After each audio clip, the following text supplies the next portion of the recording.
Discussion start कराता हूं। बड़े ध्यान से 12th प्रॉब्लम को पढ़ते हैं। स्टेटमेंट भी काफी लंबा है और उसको सॉल्व करने के लिए जो कंसेप्ट लगाना है उसको बड़े ध्यान से समझना। 12th प्रॉब्लम,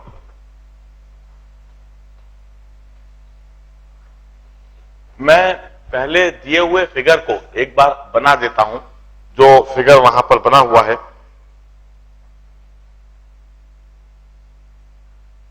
दो स्लेट्स उनने बना रखी हैं,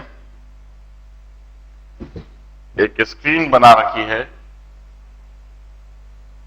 इधर एक कवरिंग स्लेट S1 पर और स्लेट S2 पर एक कवरिंग S1 और S2। थिकनेस दोनों की अलग अलग इंडिकेट कर रखी है, इसकी T1 और इसकी T2, और इधर उन्हें डॉटेड इंडिकेट कर रखा है। इसका मतलब इधर कोई लिक्विड भरा हुआ है, यह फिगर, और इधर स्क्रीन भी लिखा हुआ है। जब भी हम प्रॉब्लम पढ़ते हैं और उस प्रॉब्लम के साथ में कोई फिगर दिया हुआ है तो सबसे पहले फिगर को बड़े ध्यान से देख लेना चाहिए और फिर अब हम प्रॉब्लम के स्टेटमेंट को पढ़ते हैं। A screen is a distance D, that is 80 centimeter from diaphragm, having two narrow slits S1 and S2. This D is 80 centimeter. This is the screen D. It's at 80 centimeter from a diaphragm having two slits S1 and S2, which are 2 millimeter apart. यह दोनों slates small d की दूरी पर है and this small d is 2 millimeter apart। ये दिया हुआ है। Slate S1 is covered by a transparent sheet of thickness T1। T1 दिया हुआ है 2.5 micrometer and slit S2 by another slit of thickness T2 1.25 micrometre. हल्का सा मैं इस चीज को फिगर में भी थोड़ा इंडिकेट कर देता हूं कि स्लिट S1 पर जो शीट लगाई हुई है वह थिक है और स्लिट S2 पर जो शीट लगाई हुई है उसकी थिकनेस थोड़ी कम है। T1 is 2.5 micrometer, T2 is 1.25 micrometer as shown in figure. Both sheets are made up of same material having refractive index 1.4. Water is filled in the space between diaphragm and screen. Here we have got water. The monochromatic light beam of wavelength 5000 Armstrong is incidented normally on the diaphragm. Assuming intensity on beam to be uniform and slit to be of equal width, calculate ratio of intensities at C to maximum intensity of interference pattern obtained on the screen. Here C is the foot of perpendicular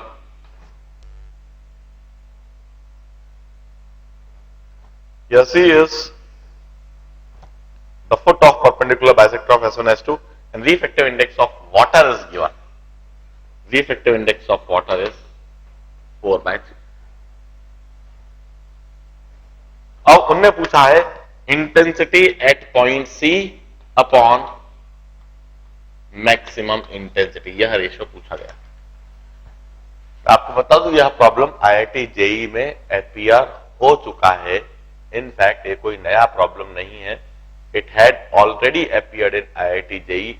It was in the year 1990s. उस समय जब IIT JEE toughest होती थी तब यह सवाल IIT JEE में पूछा जा चुका है। अब आप समझ जाओ, यदि सवाल IIT JEE में पूछा जा चुका है तो एकदम सीधा सीधा नहीं है, हल्का सा ट्रिकी प्रॉब्लम है, मगर कोई बहुत डिफिकल्ट भी नहीं है। यदि कॉन्फिडेंस है, टॉपिक अच्छी तरह से पढ़ रखा है, समझ रखा है, तो अवश्य यह प्रॉब्लम हो जाएगा। मैक्सिमम इंटेंसिटी तो 4I0 होती है, इंटेंसिटी एट पॉइंट C निकालना है। पॉइंट C पर इंटेंसिटी इस बात पर निर्भर करती है we have got expression for intensity. Intensity at any point is 4 I naught into cos square del by 2. 4 I naught is maximum intensity, cos square del by 2. हमें डेल निकालना है, डेल, उस पॉइंट पर डेल. देखिए निकालने का तरीका. 1 से एक वेव पॉइंट सी तक जाती है और S2 से एक वेव पॉइंट सी तक जाती है.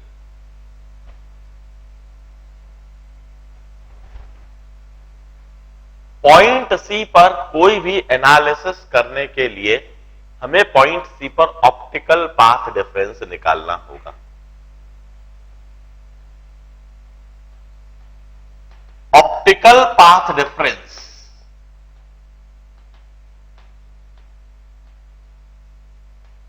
एट सी. अब ऑप्टिकल पाथ डिफरेंस एट सी. अब इधर एक बात समझ जाए. पॉइंट सी वाटर में है, इंटरफेरेंस वाटर मीडियम में हो रहा है, इंटरफेरेंस पैटर्न ऑब्जर्व भी वाटर मीडियम में ही करा जा रहा है. तो सारा का सारा काम अब वाटर मीडियम में होएगा. सारा का सारा काम विथ रेस्पेक्ट टू वाटर होगा. हम कहते हैं इस T1 थिकनेस की ये जो स्लैब रखी हुई है, इसकी वजह से ज्योमेट्रिकल और ऑप्टिकल पाथ डिफरेंस, ज्योमेट्रिकल और ऑप्टिकल पाथ में डिफरेंस आता है T इंटू म्यू माइनस 1. इधर भी वह डिफरेंस आएगा. इन दोनों में जो डिफरेंस होएगा, ऑप्टिकल पाथ डिफरेंस में लिखूंगा T1 इंटू म्यू माइनस 1 नहीं लिखूंगा, mu upon mu W minus 1 minus T2 into mu upon mu W minus 1. बड़े ध्यान से इस एक्सप्रेशन को समझिए. मैंने क्या करा, जो मैं एक्सप्रेशन जानता हूं, मैं अच्छी तरह से जानता हूं कि एक स्लैब की वजह से पाथ डिफरेंस होता है T इंटू म्यू माइनस 1. ये बेसिक कंसेप्ट मैंने थ्योरी में सीख रखा है. थ्योरी पढ़ते समय मैंने यह एक्सप्रेशन सीख रखा है. ये पाथ डिफरेंस किसका है? ज्योमेट्रिकल पाथ में और ऑप्टिकल पाथ में. एक स्लैब की वजह से जो डिफरेंस आता है, यदि T थिकनेस की और म्यू रिफ्रैक्टिव इंडेक्स की स्लैब रखूं, तो ज्योमेट्रिकल पाथ में और ऑप्टिकल पाथ में यह डिफरेंस आता है T into mu minus 1. Here T is thickness and mu is refractive index of slab with respect to the medium where interference pattern is observed, generally with respect to vacuum. मगर इस जगह मैंने क्या फर्क करा, T thickness तो ऐसी की ऐसी रखी T1, और म्यू की जगह मैंने म्यू लिखने के बजाय mu upon mu W. Mu upon mu W क्यों करा? भाई refractive index of this slab with respect to the surrounding or with respect to the medium where we are observing interference pattern.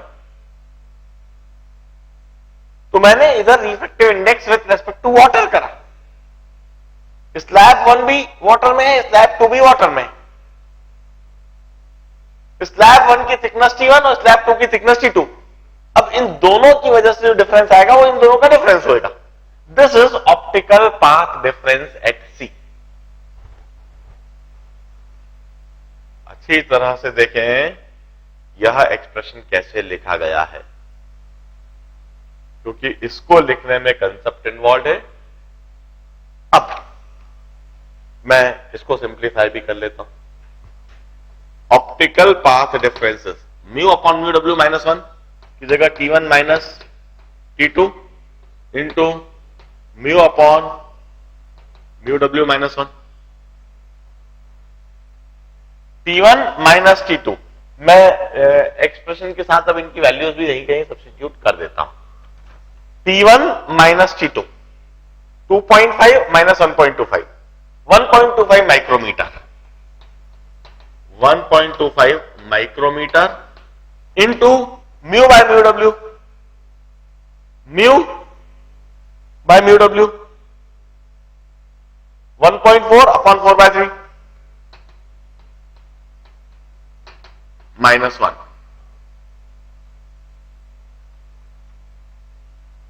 अभी यही लिखता हूं, this is the path difference. अब मैं phase difference के लिए एक्सप्रेशन लिखता हूं। फेज डिफरेंस के लिए जो मैं एक्सप्रेशन जानता हूं, यदि पाथ डिफरेंस आ जाए तो फेज डिफरेंस ऐसे लिखते हैं, phase difference is 2 pi by lambda into path difference. यह बेसिक कंसेप्ट में जानता हूं, मगर क्या इस कंसेप्ट को मैं ऐसा कैसे ही अप्लाई करूंगा? नहीं, इधर भी सोचना है। मैंने यह जो ऑप्टिकल पाथ डिफरेंस निकाला है, ऑप्टिकल पाथ डिफरेंस एट सी निकाला है, this is optical path difference determined in water medium. Water medium में मैंने यह ऑप्टिकल पाथ डिफरेंस निकाला है। इधर जो वेवलेंथ मुझे रखना होगी, वो वेवलेंथ भी वाटर मीडियम में रखना होगी। ध्यान रहे, यह जो वेवलेंथ दी हुई है, ये वाटर मीडियम की वेवलेंथ नहीं है, ये मीडियम, ये वैक्यूम में वेवलेंथ है। तो ये जो वेवलेंथ दे रखी है, इससे मैं वाटर मीडियम के अंदर सेम वेवलेंथ डिटरमाइन करता हूं। अब इसके लिए जो कंसेप्ट में जानता हूं क्या है, mu is equal to lambda upon lambda है।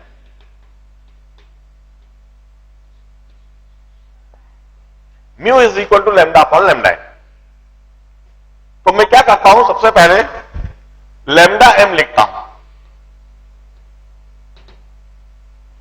लैम्डा एम, एम लिखने के बजाय lambda W. Lambda W means wavelength in water. Wavelength in water would be lambda upon mu और 5000 आर्मस्ट्रॉन्ग अपॉन 4/3।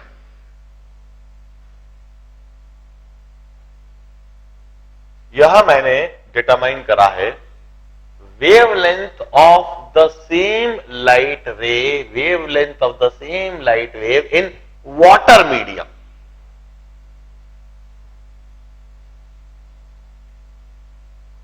म्यू की डेफिनेशन इस्तेमाल करके, जो हमने रिफ्रैक्शन फिनोमेना में लिख रखी है, mu is c by v और wavelength in vacuum upon wavelength in medium. हमने वह डेफिनेशन अप्लाई करी और लैम्डा डब्ल्यू निकाल दिया। अब लैम्डा डब्ल्यू निकालने के बाद अब हम फेज डिफरेंस निकालते हैं इस एक्सप्रेशन को इस्तेमाल करके। देखिए, इसको क्यों ना मैं माइक्रोमीटर्स में ही लिख दूं, वेवलेंथ को माइक्रोमीटर्स में लिख देते हैं, 10 to the power -10 मीटर्स। और माइक्रोमीटर्स में लिखेंगे तो क्या होगा, 10 to the power -10 metres into 10 to the power +6 और into 10 to the power -4, 5000 into 10 to the power -4 micrometre upon 4/3। मैं माइक्रोमीटर में इसलिए लिख रहा हूं क्योंकि मेरा पाथ रेफरेंस भी माइक्रोमीटर में दे रखा है। पाथ रेफरेंस माइक्रोमीटर में दे रखा है, इसलिए वेवलेंथ को मैंने माइक्रोमीटर में लिख दिया। 5000 आर्मस्ट्रॉन्ग, 5000 आर्मस्ट्रॉन्ग का मतलब है, इधर लिख देता हूं, 1 armstrong is 10 to the power -10 metre और this is equal to 10 to the power -4 micrometre. मैंने वेवलेंथ को माइक्रोमीटर्स में लिख दिया। अब मैं फेज डिफरेंस लिख रहा हूं। Phase difference is 2 pi by lambda. Lambda की जगह 5000, 1 2 3 4 0.5 अपॉन 4/3, तो इंटू 4/3 इंटू 4/3। ये 4/3 न्यूमरेटर में लिखने लगेगा।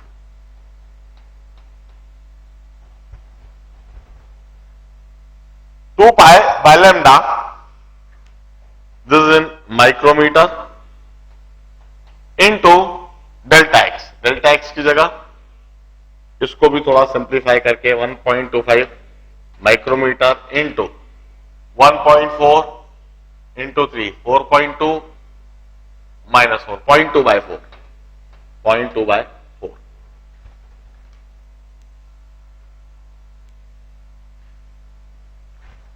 I wrote it like this.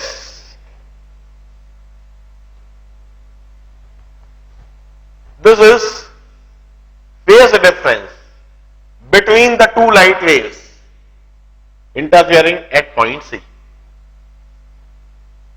क्या इसी समय इसे सॉल्व करके सिंप्लीफाई करके जरा मुझे बताएंगे क्या आता है? माइक्रोमीटर से माइक्रोमीटर कैंसल्ड। यूनिट का विशेष ध्यान रखना, हमेशा ध्यान रखो, जब भी ऐसे काम करो ना तो ये बात जरूर देख लो कि माइक्रोमीटर या नैनोमीटर में हो तो नैनोमीटर में काम करो, आर्मस्ट्रांग में हो तो आर्मस्ट्रांग में, अदरवाइज मीटर्स में काम करो आप तो हमेशा। समस्या लगी तो मीटर्स में काम करो। अब जरा इसको कैलकुलेट करके देख ले कितना आता है, कितना? π/3 पक्का? Good, π/3। This is the phase difference π/3। हो गया? अब सवाल में कुछ बचा क्या? अब मुझे जो लगाना है, intensity at C is 4I0 cos square del by 2। 4I0 की जगह मैक्सिमम इंटेंसिटी लिख दूं, I max cos square π/6। What is cos π/6? मुझे आप प्लीज बताइए cos π/6 क्या होता है? √3/2, good, whole square. So this comes out to be 3/4 and this is the answer. बड़े ध्यान से पूरे प्रॉब्लम के सॉल्यूशन को देखिए। You should be very much organised and compose while solving such type of problems. इस प्रॉब्लम के बारे में एक बात बता दूं, दिखाऊंगी मेरी शीट, हाँ वो। इस प्रॉब्लम के बारे में एक बात बता दूं, जब यह प्रॉब्लम IIT JEE में आया था उस समय पेपर 2 घंटे का पेपर होता था। 2 घंटे मतलब 120 मिनट, और 6 सवाल देते थे वो लोग, बस 6 प्रॉब्लम्स। पूरे 2 घंटे में 6 सवाल देते थे और एक एक सवाल के लिए इफेक्टिवली 20-20 मिनट हो गए। 3 पेपर हुआ करते थे, 2 घंटे फिजिक्स का, 2 घंटे केमिस्ट्री और 2 घंटे मैथ्स, इस तरह 3 पेपर। और 2 घंटे फिजिक्स के पेपर जो हुआ करता था उसमें मात्र 6 सवाल, अलग अलग चैप्टर्स पर 6 सवाल, जिसमें से यह एक ऑप्टिक्स पर से सवाल आया था। और उस समय हुआ यह करता था कि कोई एक भी सवाल को कर दे तो वो सिलेक्ट हो जाता था। जिसने 2 सवाल कर दिए वो टॉप 1000 में आ गया, जिसने 3 सवाल कर दिए वो टॉप 500 में आ गया, और जिसने 4 सवाल कर दिए वो टॉप 100 में आ गया। 5 सवाल करने वाला टॉप 10 में आ जाता था, टॉप 10 टॉप 20, और जो 6 के 6 कर दे वो टॉप 1 2 3 में आ जाता था। यह उस समय का, उस दौर का सवाल है। इस सवाल को करने के लिए उन्हें 20 मिनट का समय दिया था। बस ध्यान से सोचना है और यह सारी बातें सोचनी है। मैं एक और बार समझा देता हूं कि किस तरह से पूरे प्रॉब्लम में थॉट प्रोसेस अप्लाई करना है। इट्स लाइक कि हर कोई कहीं ना कहीं एक आध जगह गलती कर देता है, कुछ ना कुछ सोचने में गलती कर देता है, कोई चीज आपको याद नहीं आती, ये कंसेप्ट लगाना। वो सारे कंसेप्ट बिल्कुल सही तरीके से लगाते जाओ तो प्रॉब्लम बड़े आसानी से होगा। देखिए, सबसे पहले उन्होंने कहा कि there is a screen and there is a diaphragm. Diaphragm में 2 slits, slit S1, slit S2।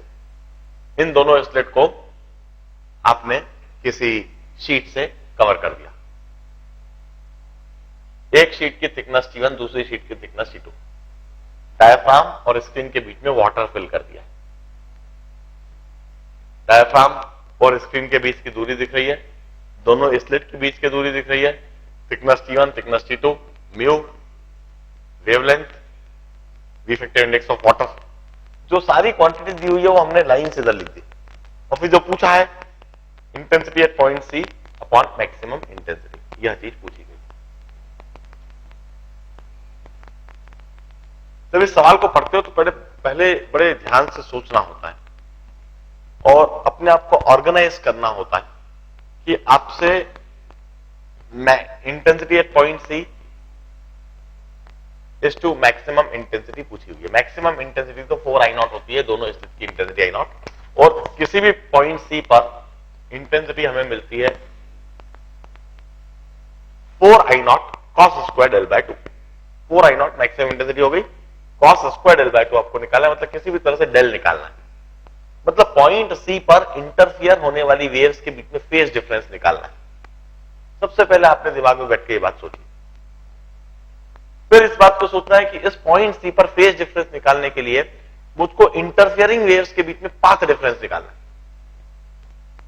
उस पाथ डिफरेंस को कैसे निकालना है, फिर इस बात को सोचना है कि पूरा का पूरा फिनोमेना वाटर मीडियम में हो रहा है, इंटरफेरेंस भी वाटर मीडियम में हो रहा है, वाटर मीडियम में ही उसको ऑब्जर्व करा जा रहा है, तो सारा काम वाटर मीडियम के लिए करना है, विद रिस्पेक्ट टू वाटर करना है। अब पाथ डिफरेंस कैसे निकालना है, भाई पॉइंट सी तो पॉइंट ऑफ सिमेट्री है, तो ज्योमेट्रिकल पाथ में तो कोई डिफरेंस ही नहीं है। S1 से जो वेव सी तक चलेगी और S2 से जो वेव सी तक चलेगी, इसके ज्योमेट्रिकल पाथ में कोई डिफरेंस नहीं है। ऑप्टिकल पाथ में डिफरेंस क्यों आएगा, क्योंकि ये स्लैब रखी हुई है और दोनों की थिकनेस अलग अलग है।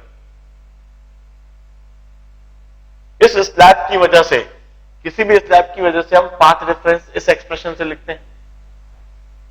ये जो पाथ डिफरेंस होता है ज्योमेट्रिकल पाथ और ऑप्टिकल पाथ में होता है, मगर t into mu minus 1, T में तो हम कहेंगे जो थिकनेस है वही लिखना है।